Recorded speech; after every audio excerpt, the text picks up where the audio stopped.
Other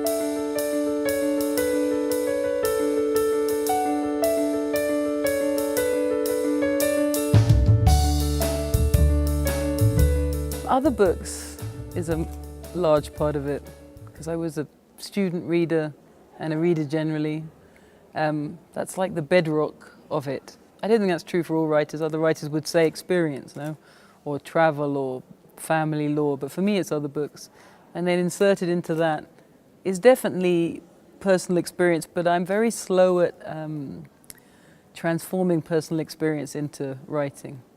You know, if I spent 2 years living in Italy and I've barely wrote a word about Italy, maybe in another 10 years. Everything is very delayed with me, but it's the books that are much more immediate. If I read a book that I love, I always take something from it like a little magpie. When you have children, it's just whenever there's a nanny. That's the truth. If someone will look after my children for 4 hours, then I will do some work. I don't have the luxury anymore of feeling like it's the right moment or having the inspiration. You know, when the nanny comes, I go to the library and that's my 4 or 5 hours and I have to be very focused in that. So it's just a different world from before, where I think I would have said something like, I can't write till the afternoon, or I like to be in a certain room. That's all a previous life.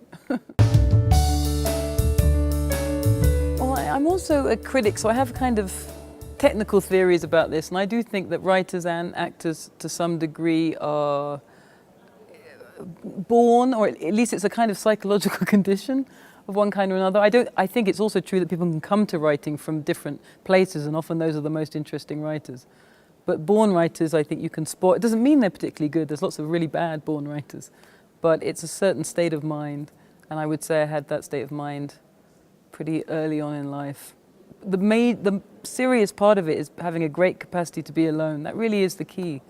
Like I have lots of students and friends who want to write and who are very talented, but when it really boils down to it, the question is whether you want to spend all day alone. And most people don't want to spend all day alone. Understandably, they want to have colleagues, they want to have relationships and things happening to them every day and news they can bring back to their spouse of what went on today. That doesn't happen in a writing life. There's no news. Nothing happens. You went to the library and you worked. So I was aware of that capacity in myself very early on, that I like to be alone. In some ways I preferred to be alone, and I was good at being alone. None of those things. I'm reading Flannery O'Connor's letters now, and I recognize what she describes, which is really not knowing what you're doing until you're doing it. And I think it's because it's a matter of tone and of sentences. She would start with a certain atmosphere, a feeling she wanted to get from these stories, and she'd just start writing. And all the inquiries from her publishers about, well, what's it going to be about, and when's it going to be finished, and how long is it going to be, she couldn't answer any of those questions.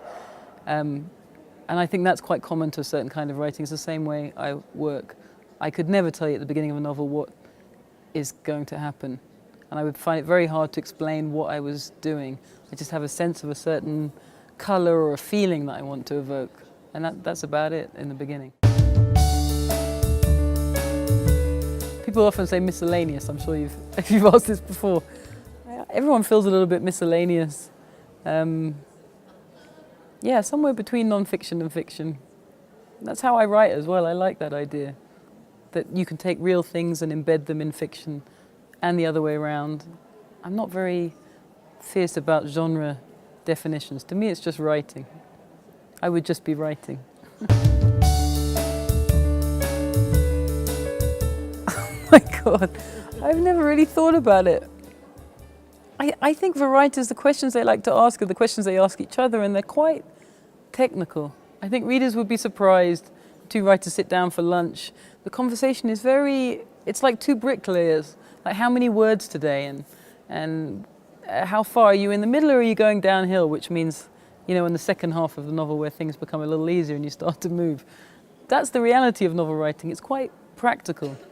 And the more kind of airy-fairy questions, which writers are often asked, I think writers feel they have to make up answers for, because that's not really the way we think when we're working.